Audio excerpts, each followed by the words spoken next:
They lost him during a thunderstorm. The backyard gate swung open and their dog was gone. For weeks, they searched. They put up posters everywhere. They called different shelters. Nothing. Then one afternoon, they're driving home. The daughter sees something. Mom, that's Milo. Same golden fur, same curled tail, except a new collar. They pull over and they walk up to the door. Milo! His name's actually Charlie. He's cute though, huh? Feel free to pet him. Mom, do something. Where did you find him? Oh, we picked him up from the shelter. He was soaking wet, it was raining. We took him home. That's our dog. He was chipped. He wasn't chipped, and that's our dog. The girl kneels down. Milo, come here. See? He knows his name. Charlie, come here. But Milo didn't come. He was so happy to see his real owners. Quick, get Milo in the car. We're leaving now. Hey, wait. And they took the dog and they sped away. Honestly, I would have done the same thing. That's my freaking dog. That dude was seriously trying to keep him. That's messed up. A beautiful lunchtime service. While everybody else ate chicken nuggets on plastic plates, a couple students disappeared every single lunch period and came back smelling like meat and potatoes. The chef, his name was Liam. What's up? I'm Liam. Both of Liam's parents were chefs, so he grew up learning the trade. Now at school, he had cooking class first period, and he had a free period right before lunch. So he launched a business. For $30, you got a private table backstage of the auditorium, a 3-course meal he cooked the night before, fresh linens, candlelight, and music. He would reheat everything in the cooking room, and he would plate it himself, and he served it to his guests wearing an apron, gloves, and a chef hat. And the thing is, people booked this service every single day to impress their crush. This is nice, huh? It's delicious. You really outdid yourself here. To settle rivalries, I'll stop stealing your pencils, but you gotta stop tying my shoes together during class. Fine, you have a deal. Tiramisu for you both? Yes, thank you. This is lovely. Some kids even booked it to make business deals. I'll sell your product to the basketball games, but I want 15%, 10%. But I have a new business launching soon, and I'll get you in on the ground floor 50-50. You have a deal. Tiramisu? Yes, please. This is lovely. And spots filled up in advance. This service was booked like 3 weeks. He only did 1 table a day. He never advertised. It was simply word of mouth. If you wanted to book, you would have to come up to him and say, "Chef, do you still offer your service?" "Absolutely. I could fit you in 2 weeks on the 17th. I'll take it. Holy crap. You gotta respect the hustle. This girl was 13 years old when this happened. Her stepmom had been in her life for 3 years, but they still weren't close. She didn't listen to her stepmom, she didn't really trust her, and she would make that clear. I don't trust you. I don't care.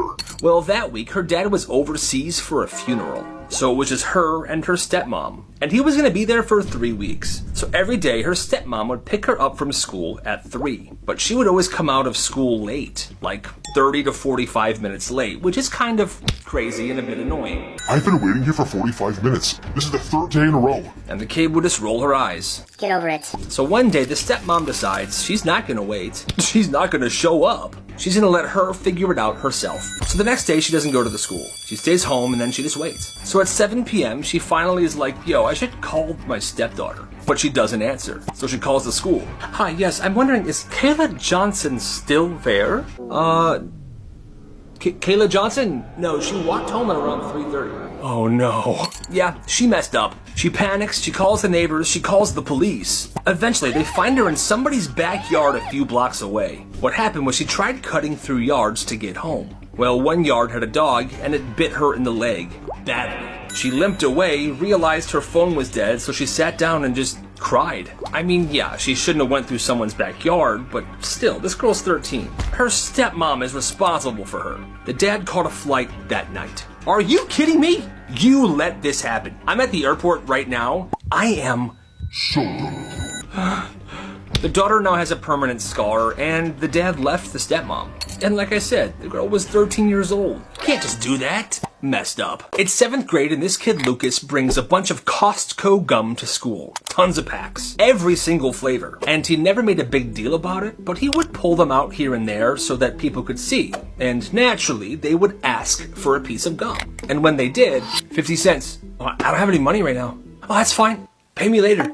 And that was his thing. At first, people were like, he's not gonna ask for that money later, It's just a piece of gum. But that's where they were completely wrong. Because after he would give someone a piece of gum and say, pay me later, he would pull out a tiny notebook and write down the debt in that notebook. Everybody had a tab. Their name, their flavor, and how much they owed. But the thing is, he wanted this debt to grow. He would walk up to them. Hey, so you still owe me from last week, but I just got this crazy new watermelon flavor. You want a piece? I'll just put it on your tab. And he just kept stacking debt on top of debt on top of debt until finally he decided it was time to collect. He goes to the two biggest kids in class. Carl?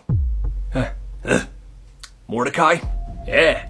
I'll give you 10%. Here's the list. Get me my money. And they would go around school with the list. Hey, you got Lucas's money? I'm here to collect. And these kids were big and intimidating, and people did pay him back. Lucas made like $175 before this whole thing was shut down. You gotta respect the hustle, I guess. It's a Saturday afternoon. This mom's at the park with her two kids when her neighbor drives up. Hi, can you watch my kids for just like 10 minutes? I have to run to the grocery store. Yeah, sure. Just 10 minutes, right? Yes, 10 minutes tops, and I'll come pick them up right back here. Well, 10 minutes turn into 2 hours. They're at the park still. Her kids and her neighbor's kids exhausted. Everybody wants to go home. No sign of the mom. No texts, nothing. She's not answering her calls. Hold on, kids. I'm just trying to get a hold of your mom. She's not picking up. Come on. Well, now it's getting dark, and they can't just keep staying at the park. So she takes her kids and her neighbor's kids in her car, and she drives to the neighbor's house. She pulls up in the neighbor's driveway, and there's her neighbor's car parked. What the heck? The lights are on inside the house. She grabs the kids, goes up to the front door, and knocks. The neighbor opens the door, holding a bag of popcorn, and the TV was on. Oh, thanks for bringing them back. Have a great day. Come on, kids. What the heck? No thank you, no apology, just shuts the door. And that's when the mom realized her neighbor never had to go to the store. She just wanted time off from her kids. That's messed up. If your phone goes off in class, you might get arrested. This school had a strict no phone policy. You couldn't even have your phone on you. Not in your pocket, not in your bag, nothing. But the real rule, if a phone rang, audibly buzzed, or dinged during class, the entire room had to stand up, hands on their head, and wait. So you see, 50 years ago, they invented broccoli. All right, stand up. They would then send in a school officer to search every single student. Pocket checks, bag checks, didn't matter. Everybody was getting searched. And if you didn't comply, or if they found your phone, incarceration may result. That's what the handbook said, meaning you might get arrested, which doesn't make sense. And I want to remind you guys, this is a real story. So one day in third period, somebody's phone rings loudly. Everybody up, hands in your heads. The officer comes in. Well, one kid isn't standing up. Stand up. Eat my shorts, idiot. Excuse me? I said eat my shorts, big man. That's it. Get up. And they arrested the kid. Yes, I know he was talking back to him, but still, I don't know where this school got off or what kind of law they were writing on, but this entire thing just doesn't seem okay. Mrs. Johnson is intense. Every day after school, Mrs. Johnson's car would be waiting in the pickup line. Silver minivan, country music, air freshener shaped like a cowboy boot. She drove the same 3 kids home every afternoon, but she had one rule. Before you got in the car, you had to say, "Thanks for the ride, Mrs. Johnson." Then before you got out, "Thanks for the ride, Mrs. Johnson." Same thing every single day. And if you forgot, you were screwed. On Tuesday, one of the kids, Evan, was running late. His backpack half zipped, sprinting to catch the minivan before it left. He yanks the door open and slides into the seat. But he forgot something. What did you forget? Nothing. Everything's here. I'm good to go. Try again. Thanks for the ride, Mrs. Johnson. Too late. Out of the car. No, please. My parents are both at work. I have no one to take me home. Out of the car. No. He steps out and she drives off. By the time this kid's mom picks him up, it's an hour and a half later, and the sun's beginning to set. That next morning, Mrs. Johnson picks Evan up at his house. And this time, he doesn't forget. Thanks for the ride, Mrs. Johnson. See? That wasn't so hard, was it? After winter break, this new girl transferred to this school. Her name was Nicole. Nicole was kind of shy. She wore the same fleece jacket every single day. And at first, during lunch every single day, she would eat in her car by herself. But after a week, one of the girls from this lunch table decided to invite her to sit with them. Hey, I saw you eating in your car during lunch. Why don't you sit with us tomorrow? All right, yeah.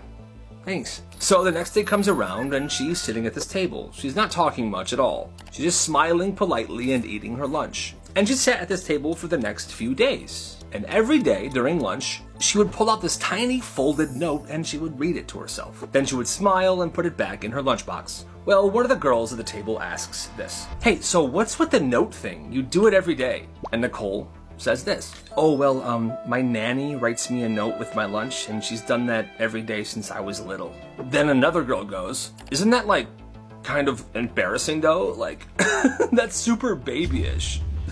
You're not in 3rd grade anymore. Nicole's face changed. Oh, well, I mean, she does it for my little siblings too. It's just something that she's always done. It's just super weird. The next day, she was gone.